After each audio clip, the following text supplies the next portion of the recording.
this hour. Thank you very much for joining us. Our guest for this hour is already seated, and as we get into that, engineer Joseph Siror is the managing director and CEO of Kenya Power, and I can already see the sparks are already starting to fly, literally. In the hot seat of Kenya's biggest conversation this morning, the Situation Room. Engineer, good morning. Good morning, Du. Good morning, Karibu Sana. I want to get into the conversation, but I want to tell you about DSTV. And even as kids are on holiday, getting into entertainment is a good idea. Into the wonder-filled world of entertainment on DSTV this holiday, and so much more that you can experience with your children. It's a public announcement calling on all children who've closed school for the August holidays. DSTV is calling upon you to never stop thinking and imagining. You are cordially invited to our wonder-filled world, packed with the greatest kids content from around Africa and across the world. Don't waste your kids' August holiday. Get connected to DSTV today and watch your kids expand their horizons with content that will inspire them to be more adventurous and fun. It's all on DSTV. Dial *423# or download my DSTV app to get a DSTV decoder with 1 month of family for just 2,999 shillings. So there's fun and there's sparks. Engineer, we want to welcome you properly to the show this morning, and CT will do that with today's proverb. Yes, our proverbs for the whole of this week come from the country of Niger. We took a specific interest in West Africa because of all the turmoil they're having. And we thought perhaps if we now look at the proverbs that come from those countries, it may give us an inkling as to how it is they look at life, the influencing factors in their cultures. So the proverb for the day: you cannot shave a man's head in his absence.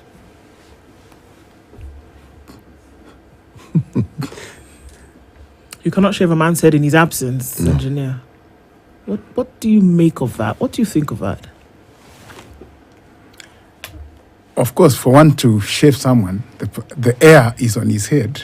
So you cannot shave him when the head is not there. Of course, the hair would have been on top of that head. Okay. Simply put, and very factual. Right. Okay. You have to be there. Yeah, you have to be there. This one is not something you can do by remote control. You physically have to be there. Indeed. Okay, so we're getting into the conversation. Engineer Siror, there have been many questions. There have been many issues arising. Today we're looking at the higher than rising cost of electricity in the country today, and the many things around Kenya Power and exactly what the mandate is to supply and deliver and distribute, along the lines of some of the things that we've seen come out of the Auditor General's office. But let's start from the very beginning. I think we often confuse ourselves when it comes to power in this country. Let's start from the very beginning. What is Kenya Power supposed to do for us in Kenya? What is the mandate? What do you provide? What's Kenya Power's job? The role of Kenya Power, or rather, there are three main areas of supply of power in the country. There are those who generate the power. Then there are those who transmit. Then Kenya Power comes in to retail or to distribute and retail. So the role of Kenya Power is to play that last mile role of supplying power to the customer or to the consumers, and also supporting them in the provision of that power. I do know that even currently as constituted, Kenya Power also does play a little role in terms of transmission of power. So we do have some transmission lines, and we also have the distribution lines, and finally, of course, the last mile, which is connecting to the consumers, billing them, and also supporting them. Is Kenya Power the only one in the country who does that or plays that role of retailing and distributing power? Currently, Kenya Power is the only off-taker, but in terms of the Energy Act, it allows multiple players. So it's not that it's the single off-taker by choice. I think it's more of a single off-taker by virtue of the fact that none others have actually entered into that space to supply that power. But it is allowed in the Act, in the Energy Act. Okay. So, the power that Kenya Power then retails and distributes, where does it come from? Who gets it from point A to Kenya Power? Who essentially gives it to you to then distribute and retail? There are many generators in the country.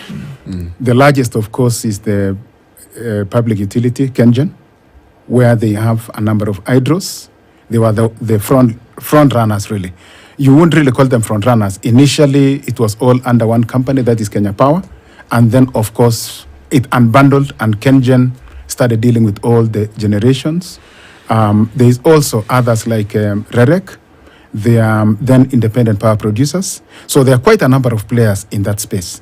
Now, after generation, one has to transmit. And that is where Kenya Electricity Transmission Company comes in. And I also did indicate that for the older lines, Kenya Power also has some old transmission lines. And so we come at the last end, but also we do have power which we import from the region. One of the countries we import from is Uganda, UETCL, and we also import from Ethiopia, that is AEP. Okay. So that is really the space of those who generate, and then there is the space of those who transmit, and then Kenya Power comes in to distribute and to retail. Okay. Who determines how much power will cost? We get a bill, right? Or we buy tokens and then we see all of that. What role does Kenya Power play in telling us now, at the end of the day, this is what you've consumed, this is how much it's going to cost, or this is how much you've bought, and this is how we've distributed your shillings and cents? Where does Kenya Power's role in that come in? In coming up with the eventual tariff that is charged to the end user, there are a number of players in that space. And the one who regulates that is IPRA. IPRA is the body that regulates that particular space. And in terms of that regulation, they are the ones who determine, for example, or let me back better a bit and say this. Different sources of power cost differently in terms of that generation. The cheapest source, I think, would be nuclear, which we don't have in Kenya. Now, in our context, the cheapest source is hydro. Hydro is the cheapest source. So when you have an hydro generation, you would always enjoy the lowest because it costs the least to actually generate using hydro. Then we have other generation sources like geothermal. We also have solar. We have wind. And each of them comes up with a sort of a tariff. In the far past, they were coming when first Kenya Power unbundled and KenGen came out. It was then necessary to agree on what they would be paid by virtue of that generation. And the instrument which was then used to come up with that figure was a PPA, which is a negotiated document. That is negotiation between Kenya Power and KenGen at the time, and also a very big role of the government in ensuring that the tariff that is then agreed is actually reasonable and each of the parties are well taken care of and that it's actually fair. But as time progressed, Ndu and Muga, there came a time when there was a very serious drought in Kenya. And by virtue of that drought, I think which happened somewhere between 1995 and possibly around 2000. Yes. The country, and this is the time when the financial donors or the financial institutions had sort of pulled out of the country. So, and they have been the main drivers, and we do really appreciate their support in terms of the major and the big projects for power generation. And now when they pulled out of the country was staring at a situation where there would be massive load shedding and or rather lack of power in the country. Yeah. And what then had to happen is that the government had to think very quickly, we need private investors to come in very quickly and invest. And because of that urgency, to get all these powers, of course, there had to be some quick negotiations, financiers who had to finance, needed to be guaranteed of their investment. So there are a number of discussions which went into that space, and that now saw other IPPs come into the space to provide the power. Okay. Yeah. So they were invited to come in because of what you've said. Exactly. Right? Because of a challenge that the country was facing. Okay. Was there a regulatory framework under which they were then going to operate? Or because by virtue of the fact that they then came into the country to produce power which was lacking in the country, they were then allowed to do whatever they want. They dictated the terms and how much they would charge or how much it would cost, and entering into contracts which we now then are paying for today. How were they regulated, and how are they regulated to date? I would say there was a regulatory environment, but like I said before, this was a situation that just emerges. So in terms of even the regulatory framework, it may not be as mature as we have it today. A number of times when you are entering into a particular matter for the first time, there are a number of factors you might miss, but definitely there were negotiations, there were parties who were negotiating. So it would not really be true to say that they would dictate, but it would maybe be true to say that at times when you are under so much pressure, there is the risk of you ceding some ground and not having a very high leverage in negotiating for the terms that you desire, especially if you are facing a very big challenge. Okay, we're going somewhere, right? Engineer Siror. Now, fast forward to present day. The IPPs come in, they essentially are the savior, right? Because we can avoid load shedding in Kenya. Absolutely. You can avoid the lack of adequate power that can reach the country. They come in, they produce power. You then provide it to, the country. They pay for it. They get what they need. Everybody is happy. Until today, whereby more power than is being consumed in the country is available. Is it not? There's more power being produced in the country than is being consumed. Is that the case? Theoretically, yes. Practically, may not be true. So what is practical here? When we give and we say that the power capacity in the country is about 3,200 megawatts, it is assuming that all the dams are full. It is making an assumption that at times may not be true. So there have been cases where, yes, you want to dispatch as much hydro as possible. But during a time even like right now, where there's been elements of drought, but it's now that the rains are coming in, you would want to dispatch the dams, but they are not there. So in theory, you have the 3,200. But in practice, on a particular day, you want to dispatch, and by the time some could not even be dispatching by virtue of the low hydrology. So there are a number of factors which at times make the practical different from the theoretical. Let me give you another example. We'll say theoretically, for example, the electrical and wind power will generate 300 megawatts. A cloud cover or it rains and it drops to zero. So yes, in theory, you would have counted 300 megawatts to be available. But in practice, on that particular day, the 300 megawatts are not available. You talk about solar plants. They can generate 211, possibly in total, megawatts. Cloud covers, and all of them are out. So you would, at times, the reality vis-a-vis the theoretical is actually distinguished from that particular perspective. Or at times, again, some of the generators are out. They need to be maintained. So in the mix, you would have counted and you'll always be shouting that we have 3,200 megawatts, we have more power than we need. But in reality, many are the times when that is not the case. Okay. When we think of power, the production of it, the availability of it, I want to go back into history. People who were not in Kenya in 1995 may not realize it or may not know just how dire the situation was.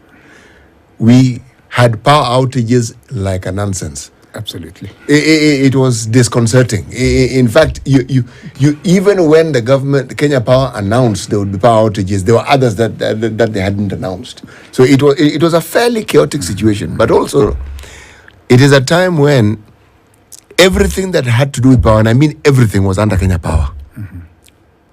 So IPPs, private, all these things were new. They were completely new.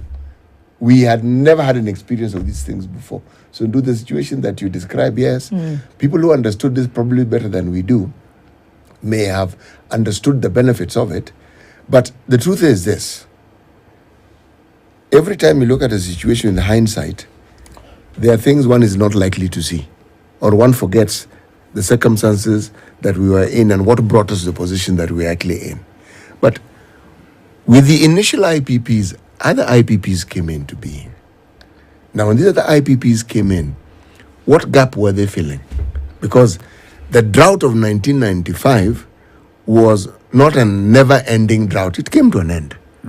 and things stabilized, and we understood a little bit more about what needed to be done. But more IPPs came in, mostly during the time when President Kibaki was here. What gap or what role were these IPPs playing? Yeah, it is good you've really captured, and I appreciate the fact that you have even assisted me to answer that question. in terms of the situation that was then prevailing. He charges in tokens. Okay. Then I think we'll give you some credit in tokens. No, but that is not official, because all the tokens have to be paid for. Now, yes, it is true, and you've really captured it correctly that it was during the time of Kibaki. And maybe you may need to fall back and say, what was happening during Kibaki's time? And I think everybody listening would know that there was an economic growth. And whenever there is an economic growth, that is, new industries are coming in, the new businesses are coming in. So that would entail then expanding the electricity network. Indeed, if you compare where the electricity network was when Kibaki came in and now, it is many, many, many times more. And indeed, during the last almost 10 years, the number of people who have been connected onto the grid are quite a number. And that would then, it would be obvious that then the demand for power will actually be increasing commensurate to that particular increase. So the new IPPs were coming in essentially to fill in the gap that was being introduced because of the expanding network, increasing industry, increasing population, increasing institutions. So when each and every factor of the economy is increasing, all of them, of course, need to be connected. And that is actually why the power demand would always increase. Okay. And we're even projecting this year that it may actually increase by 6%. Okay. And that 6% has to be catered for. Now, as the demand increases, does that mean that the production of power also increases? Or are we saying that the power that is being produced, regardless of the demand increasing on a national scale, it's going to be able to cater for an increased demand? Every generation has its capacity. Okay. Like if I give you, for example, Tarkwel, which is one of the most stable and one of the best dams in the country, its capacity is 106 megawatts. Yes. At inception, that is actually what it was said to produce. Okay. So it's never going to increase. Okay. Of course, it is possible at times to bring in newer machines and to increase, but that is not even something I've looked at. But definitely for every generation, there is the power that it can generate. Okay. So that is to say that it cannot go beyond that unless, of course, you change the technology. Beautiful. So that, yes. So fantastic. So now, if that is the case, and we know that all of these generators, as it were, are set to capacity at inception. And that means that for demand, future demand, this is going to continue to produce at its capacity. Why do we see the continuous increase of power at the user? I didn't quite get that, Ndu. Maybe come again. If this generator, yes, at inception, we already know the maximum that it can produce at. You know that it will keep producing. It'll keep producing. It'll do that. Even if there's future demand, it'll keep producing, isn't it? We're not asking it to do more than it can, or say that, okay, now that we have more demand around the country, please Tarkwen do more, right? So there's a price that you attribute to a unit of power that an individual will use and pay for at their home. So now when you're adding more people onto the grid because of demand, why does the price then for an individual who was already using the power keep rising? Okay, I think that's a very good question. Thank you so much, Ndu, for that question. When you look at what builds up into the tariff, there are a number of components. Indeed, the tariff that is passed to the consumer today is a summation of all the requirements for the energy sector. That is to say, it must take care of the cost of generation, it must take care of the cost of transmission, it must take care of the cost of distribution, and of course, that retailing, besides some levies, which are to support some of the energy sector agencies, and possibly even the water bodies like WARMA, which is again added, and then on top there are taxes. Now, when you look at that, Ndu, if you don't invest anything, if we were just to retain the investments as they were, say, 10 years ago, indeed, the cost of power would be quite cheap. And the reason being, the capital investment, addition is not coming in. But the moment now you start investing new plants, the moment you start expanding, then there is a capital injection that has to be recovered using that tariff. And it is for that reason that as we continue investing more into the energy sector, into generation, into transmission, because if you look at even how transmission was a few years ago, and where we are today, it is quite different. So all these investments have to find a way to be or to be recovered, their cost to be recovered using the tariff. But the beautiful thing, and possibly that is the assurance I can give, is that as the capital investment is being recovered using the tariff, there is a timeline within which it will be fully recovered. Once it is fully recovered, then it drops to the list. Like I can tell you today that the cheapest power source is actually Olkaria 1 Unit 6. I think it goes for less than 3 shillings. And the reason is all the capital investment that was used to construct it has been recovered. So the only thing that is remaining on the tariff is what is called operations and maintenance, the cost of maintaining it. Who uses it? Who uses? Where does that power go from Olkaria, for example? Okay, let me now possibly just explain this. That what ordinarily happens on a day-to-day basis is, first of all, there is what is called the National Control Center. The National Control Center would estimate the amount of the power demand using the previous records of what, say, we would consume tomorrow. Now, what would happen then, power will be dispatched according to the merit order. What we mean by the merit order here, first of all, we first of all take the ones which must dispatch. Once those ones are in, then you now look at which is the next cheapest cost to add in to the grid. So you keep adding from the cheapest until you have exhausted. But if at the point, even at any point, you are unable to deal with the power demand, then you will need to inject more and more and more. And at the tail end is where you actually have the thermos coming in to meet the shortfall. And let me also explain this, and Amuga, that when you look at our power consumption in Kenya, there is a curve. Like, for example, maybe right now, I don't know, but if I were to communicate to the national control, we may be consuming right now maybe around 1,600 megawatts. So at this point in time, we may be consuming 1,600. But by 9 o'clock, Ndu and Muga, we may actually have gone to about 2,000 or over 2,000. There is a curve. It varies from low to highs. And then from around 10 p.m., it drops almost to maybe around 1,500 again. By midnight, we are back to almost 1,000. And that is how the power curve is. So during the time when the power consumption is lower, then you may not need to dispatch the more expensive ones, because you can meet that demand by just dispatching the cheaper ones. But the moment you start approaching the 9 o'clock, the 8, 9 o'clock, when the peak now is going above 2,000, you will have dispatched all the cheap sources, but you are still unable to meet the demand. So you have now to inject the more expensive ones to meet that demand, so that you avoid the risk of load shedding anybody who wants to come in and possibly there is no power to dispatch. So that is really how the power is dispatched on a day-to-day basis. I like what I've heard. You like it? No, because it means from today, 7 o'clock, I stop using power. I use a kerosene lamp. Yeah, and it should be, then you still have your tokens left over in the morning. In fact, I will not have a problem. I'll just be consuming the cheap ones. Following day, 7 o'clock, put on the everything off. Yeah. Kerosene. We use it. Engineer Ciro. No, let me respond to that first. Let me respond to that. I want him to live for long. If he uses kerosene, I may not guarantee. He's such a good person we need here, so we don't want his life to be shortened because of the fumes of kerosene and all that. We really want long life for you guys. Yeah. You want us to go on a break? I do, but so is it true that if you switch off your lights then in the evening, then this token that you've bought is going to go a little bit longer for you if you don't use, because essentially what we're saying is that if you don't use your heavy energy consumers in your home at night, your token will go longer, because now everybody is said to be on the thing using it at those hours between 8 to 11 p.m. No, let me correct that. That, for example, last year we sold 12,000 gigawatt hours. So what then happens to agree on the tariff after looking at all the revenue requirements for the sector is to say that what do we project to sell this year?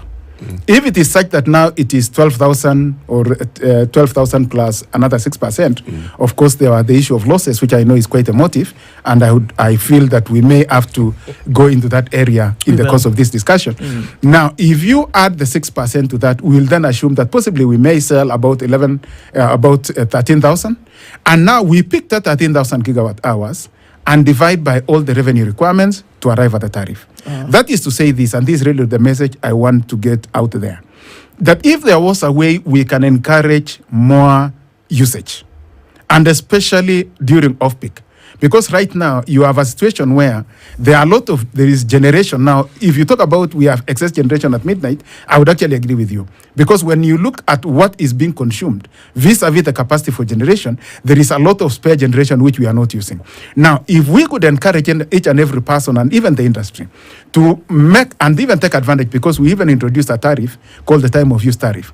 And the reason why we introduced that is to spur additional demand. So if we were able, for example, to push the demand so that we are not selling 13,000, but we now sell 18,000 gigawatt hours, it would then mean that we'll be looking at 18,000 gigawatt hours answering to all the revenue requirements vis-a-vis 12,000 answering to that requirement. So if we can push the demand, definitely it would be possible to mitigate against the cost. So what Muga said is not very accurate. I would just encourage him to use more, and I also want him to live for long. But yeah, we can borrow the truth. Okay, all right. Let's take a break very quickly and come back and continue with this. There are many questions coming up from the Auditor General's report. There are also questions about why it takes Kenya Power so long to come and replace a transmitter or even provide power after it's been paid for. It's Kenya's biggest conversation. In the hot seat, Engineer Siror, who is the Managing Director at Kenya Power, in the Situation Room this morning. Quick break. We'll be back in a bit.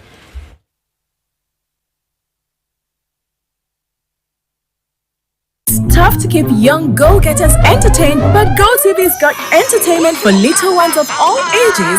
Even the youngest adventurers can join Arthur and Interstellar Ella. Older kiddies will fit right in with the mischievous Alvin and the Chipmunks, and big kids can gear up for supercharged adventures like the Danger Squad and Garbage Boy and Trash Can. Stay connected to GoTV for family-friendly entertainment for go-getters of all ages. GoTV. Love it. There are quite a few people who pretend that they will never read the New Nairobian newspaper. But you and I know very well that they all do. The New Nairobian, out every Friday. Nothing stays hidden.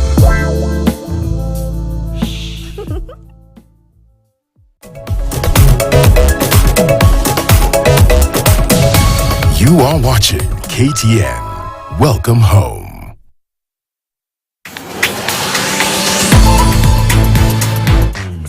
Every weekday morning, every weekday morning from 9 to 10 a.m., we take you to East Africa.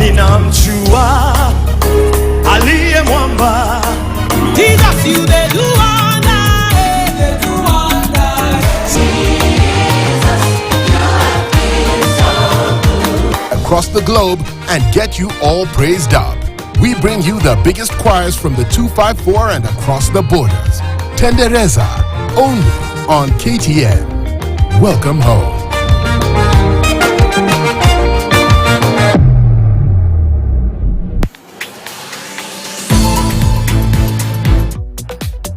Mimi mtoto nilikuwa namweka ndani vizuri sana, mtoto alikuwa na akosi kula dagaa. I think our bond was so nice. I liked it. Baka tukafanana hata nika realize that's not what I want. That guy was not actually who I established by Radio Maisha brand. It's an opportunity all about food, it's music, it's partying. It brings together music and food lovers for a night of fun and entertainment. This year, we're going to Nakuru County, and at the Rift Valley Sports Club, everybody's going to be there. Calligraph, Otile Brown, Ben Sol, Nadia Mukami will come out for a night of music, food, and total enjoyment. Tickets are 800 shillings. Get them on ticketsasa.com. Our power conversation continues on Kenya's biggest conversation with Engineer Siror. As we go, continuing to look at the high cost of consuming power in Kenya today. As we come off the break, you were talking about the fact, like, if more Kenyans could consume more power, essentially what we are saying is that what you would pay would reduce, or at least you would be able to get more for what you pay, isn't it? Either way, the price would come down from that. But there seems to be an issue here, that there are losses that are realized between the transmission and the consumption of power in Kenya today, that there are losses. The Auditor General came out and said something, and she was very clear in her report, that 20% of the power unconsumed by us, the users, right, is still charged, and we pay for it. This is what she said. These would translate in Kenya Power's books as losses between transmission and consumption. The argument being that we, the end user, should not have to pay for these losses, but that between Kenya Power and the IPPs, you should be able to mop up those losses.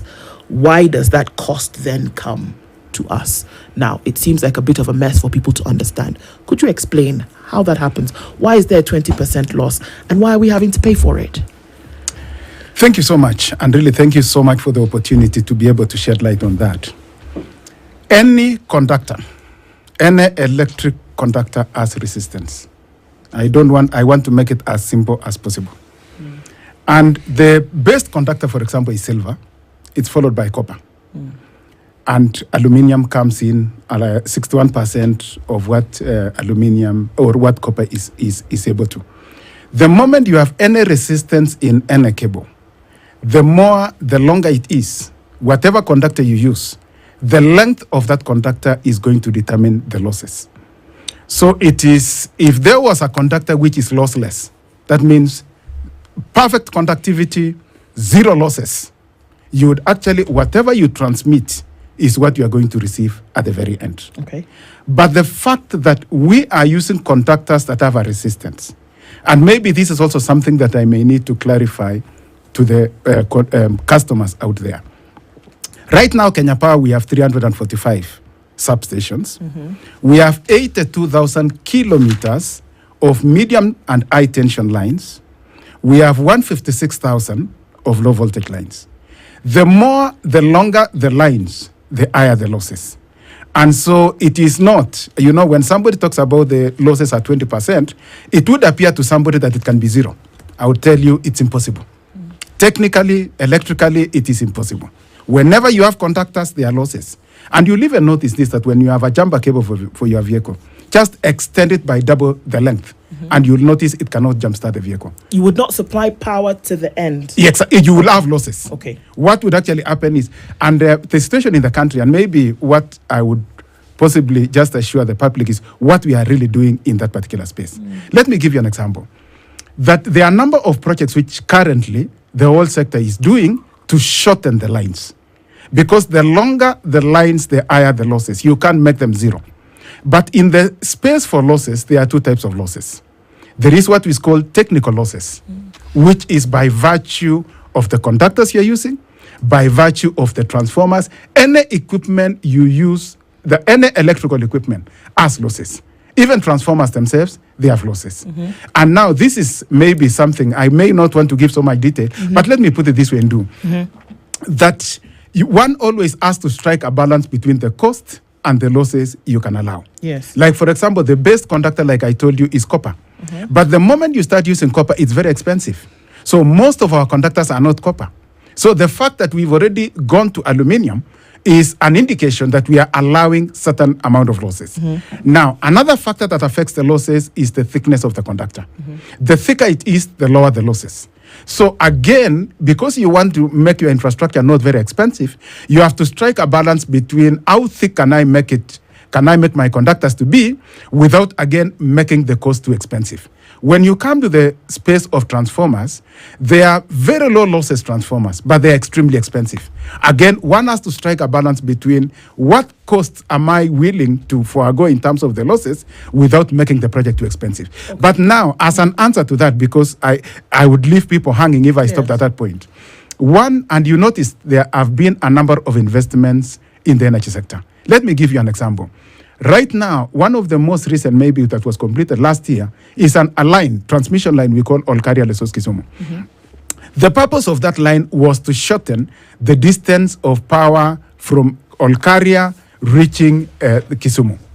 And in so doing, of course, reduce the losses. And another thing, if you are able, and I know for those who are able to go to Western Kenya, you will actually notice it's a very massive structure, meaning the conductors are quite thick. And the reason being, you want to reduce the losses in that direction. Because as it is today, one of our biggest challenges are these very long lines. And let me give you the example. For you to supply Kitale right now, or even supply Kapenguria and supply western part of Kenya, we mainly get power from Tarkwel. And that power from Tarkwel, just notice this, it traverses a distance of 220 kilometers to reach a place called Lesos. Once it reaches Lesos, it comes another almost 50-60 kilometers to Eldoret, a place called Rivertex. That makes about 200 and possibly 70 kilometers. Then you come at another 70 kilometers to reach Kitale, which brings it to almost 400 kilometers. So you are noticing that you are supplying a place, Kitale, which is only 100 kilometers, slightly more than 100 kilometers from Tarkwel, over a distance of 400 kilometers. Now, what is the solution to that? The solution to that is a project which is called Tarkwel Ortum Kitale, which reduces now the distance between Tarkwel and Kitale to only about 138 kilometers. So once that line is completed, that would mean you are then able to supply Kitale via a very short line and thus reduce the technical losses. Okay. Let me give you another example. For you to supply South Nyanza, which is one of the biggest areas really where we feel for in terms of the power quality challenges. To supply it right now, the journey traversed is you take off from, say, Olkaria, go all the way to a place called Kibos, go down 7 kilometers, that's about 300 kilometers, go to Kibos, which is another 7, come back to a place called Moroni, which is possibly about 50-60 kilometers, go to a place called Jemosit, maybe another 60 or 70, then go to Sotik, go to Gegati, and then go to Awendo. So if you look at the whole distance that you have traversed, maybe it could be close to 500 kilometers. Now, the project that is already planned is what is called Narok Bomet, which will just shorten so that from Olkaria, you go to Narok, which is just about 60 kilometers, you go to Bomet, maybe another 60, and already you're in that direction. So you would have shortened that and reduced the losses. So there are a number of projects. Another project which is also earmarked to address that challenge is one which is called Sondu Omabay Awendo. Now, that project, the contractor became bankrupt, so the project was not completed. But we are engaging the sector, and that's really what I want to assure the public, that we are no longer seeing one another as competitors, as at times maybe that perception was there, but we are rallying together all the sector players. I'm talking about Ketraco here, I'm talking about Kengen, so that we look at what are our biggest challenges and how can we hack them. If not in the long run, what are some of the mitigating measures? And I would even want to mention a few. That right now, one of them we notice is because Lesos substation is not ready. I've engaged Ketraco, I've engaged the ministry, and I'm telling them, why don't we do a temporary work in Lesos so that instead of traversing, because one of the things that I didn't mention even in talking about the journey, is that as it is today, we have a situation where power flows from Olkaria, it goes all the way to Kibos, which is about 300 kilometers, like I said, goes to the 7 kilometers to Mamboleo, comes back to Moroni, and then it comes back to Lesos. And you know, Lesos from Olkaria is just 200 kilometers. So when you follow how it has traversed, it would have gone again 400 kilometers to reach a place that is 200 kilometers away. Please explain to me this, because, you know, every place you're mentioning, I know. Even Mohoroni. Okay. Well, I come from Moroni. Okay. So, as you're talking, I'm actually seeing the journey. You know, the distance is like from point A to B. But you know what we're doing? We're going here, then coming here, then coming here, then going here. But this is where we're supposed to be going. And then we go there. Why this pattern? There's some reason behind it, but I want to understand why this zigzag manner of moving power using the longest possible distance. I think at the end I'll give you an honor engineering degree. But for now, let me come with the answer. The main issue is there are certain projects which should have been completed and they were not completed. One of them is Lesos substation. Now, there was a project called Lesos Tororo, which was meant to complete the complex in Lesos. And that is really what has introduced that situation.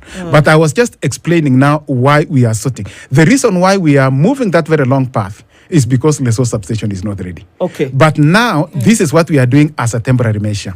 We want to introduce a bay for lack of a better word, we want to introduce a temporary transformer and a bay in Lesos, so that instead of now moving, like you have said, from Olkaria, bypass Lesos, and go directly to Kibos, and then go to Mamboleo, and then come to Moroni and come back to Lesos, what would then happen now is from Olkaria, we will just stop at Lesos, which is 220 kilometers away. And in so doing, we will actually have addressed the losses. Because like I said, the longer the line, the higher the losses. And maybe another factor I could have mentioned but I'm coming back to this, is the higher the voltage, the lower the losses. Whenever you double the voltage, you reduce the losses to a quarter. Okay. So that is to say then, part of the reason why that line was constructed, and it's a 400 kV line, is to elevate the voltages so that you reduce the losses. But coming back to answer you, the reason why we are going all that round is because the projects which were to ensure that we have shorter links have not been completed. Okay. And it's that lack of completion which has actually resulted in that situation. With the losses, who pays for these losses as of today? Put it this way. The moment you generate power and you transmit, there are transmission losses. The moment you distribute, there are also distribution losses. So what eventually becomes available to be sold is what reaches the end user. And that is actually what is billed to the customer. So the end user pays for these losses? No, he pays for the units that they consume. Okay. They pay for the units that they consume. However, once power is generated, yes, whether it is by IPPs or yes, whomever, it is paid for. They have contracts, isn't it? Yes, they will true. be paid for what they produce, isn't True, it? true. So at the end of the day, whether you who collects it is lost on the way, whether it's lost as you're going through all these many lines, at the end of the day, the end user who's putting on the light in their house pays for this. The question is, why can't the IPPs and the power generators shoulder those losses and they do not go to the end user? Let me backtrack again. You recall, Ndu, that I said that when we consider, say, that last year, the units that was sold were 10,000 gigawatt hours. Now, it is that power, the 10,000 gigawatt hours, which has to pay all the sector agencies. Like I said, there is the cost for generation, there is the cost for transmission, and then there is the cost for distribution. So what is then passed to the customer, or rather in arriving at the tariff, you are looking at what are the units we are going to sell this year, and what are the tariff requirements for generation. And indeed, maybe for the sake of the public, almost 70% of what Kenya Power collects, they actually pay the generators. So 70% of all those costs go to generators. Now, once you've identified that this is the estimate of what we are going to sell in terms of units, that is what you now use to compute what is going to be the unit cost that is then going to be levied to the customer. Okay, a big ticket issue here also is the fuel cost. Fuel cost is applied to our bills, and we see that it is because of that bills then go really high. We have an example of a bill, 500 shillings bought in August last year, got you about 25.4 units. In August this year, it's getting you 15.5 units. Same amount of money, less units by 10. The fuel cost, VAT, all of these things applied. Does Kenya Power have a role in that cost that we've seen, that huge change of cost? No, it doesn't. The cost of fuel is usually, whenever thermos, there are actually mainly two components. There is the fact of once you dispatch the thermos, and I did mention before that when the hydrology, and you'll agree with me that the hydrology in the country has not been very good. When I talk about hydrology, I'm talking about the rains and the dam levels. Now, when we have a situation where the hydrology or the dam levels are low, it then limits the amount of power that can be dispatched from the hydros. And whenever there is that shortfall, what really mainly comes in to fill that gap are the diesel generators. So that is to say, it will keep varying from month to month based on how much thermos were dispatched in that particular month to meet the requirement. The other component that actually contributes to the same is we have stations which are running on thermal generators. And one of the key ones, for example, would be the biggest would be Lodwar. Up to now, Lodwar is running on a generator. So that is to say their entire consumption is actually, or rather diesel is used to, or thermos are actually used to meet that need. But what we are doing, maybe from actually where I sit, is we've been brainstorming with my team to see what is possible. I know ultimately there are transmission lines which are planned for those areas. Yeah. Transmission lines to ensure that the grid reaches there, and then they can be weeded off from the use of thermos. But also what we are doing from where I sit is, are there some temporary measures even of extending the low voltage lines to actually meet the demand? Like I said, it's not ideal for one to use the low voltage lines to elongate to serve very long distances. So that's a Kenya Power issue that Yes. Kenya Power needs to sort out, isn't No, it? the one for thermos? Using the low grade, the low voltage lines. No, that is a mitigation. It's actually a mitigation to alleviate that situation. Okay. But the ultimate is for a transmission line. And like I said before, the moment, let me give an example. If you use a 33 kV line, vis-a-vis using 66 kV, the losses in 66 kV will be a quarter that of 33. And when you use now 132 kV, which is the beginning of the transmission voltage, is going to be 1 over, the other one was a quarter, it's 1 over 16. Okay. So where you use 33 in comparison with using 132, the losses in 33 is 16 times what you would actually have encountered for 132. But we are saying, but in so doing, we are willing even to extend, say, a 66, just to get them off the thermos. First of all, to address the issue of reliability and the quality of power. And number 2, to remove the thermal So what I hear you saying is that solutions to the problems that we are speaking of exist. Exactly, they do exist. But there will be a cost to providing the solution. So then the question, if I may peg it what Ndu had asked, who then will pay for these costs? Because the solution is not beyond us. That's clear in my head from what you're saying. It is possible for people to receive cheap power. It's possible for us. That switching my lights off at 7 o'clock doesn't need to occur. Okay? So now, How? the how is a good question, but my real question is this. It's something that it befuddles me. Why does it take you, the MD of Kenya Power, to come and explain something that could have been explained a long time ago? Because the optics are that Kenya Power is fleecing us. That's the optics. When we had 20% in my head, my consumption has been increased by 20% immediately. I don't want to hear Ketrako. I am not interested. I don't want to hear Kengen, because my bill comes from Kenya Power. So, And then on the bills, we don't even actually see anymore where all of the percentages go to. So then we see. then I'll the fill fleecing in is even. I'll fill in proper. the blanks It's for me, proper for fleecing. myself. I will say they have removed all the details they used to give us because they want to add 20% immediately. And then I will go ahead and write an article and say precisely that, which is what I did on Sunday. Voila. Okay. Thank you. I really appreciate the fact of this, the need for this engagement. We should be engaging more and more. On the issue, first of all, of reducing the content, this is a democratic space, and there are a lot of customers who are telling us, you are boring us with too much detail. Just shorten this. And we heeded their call. But also for those who want to get the details of the bill, they just need to use 977 hash. And you'll actually star 977 hash, and you'd be able to get all the details of your bill.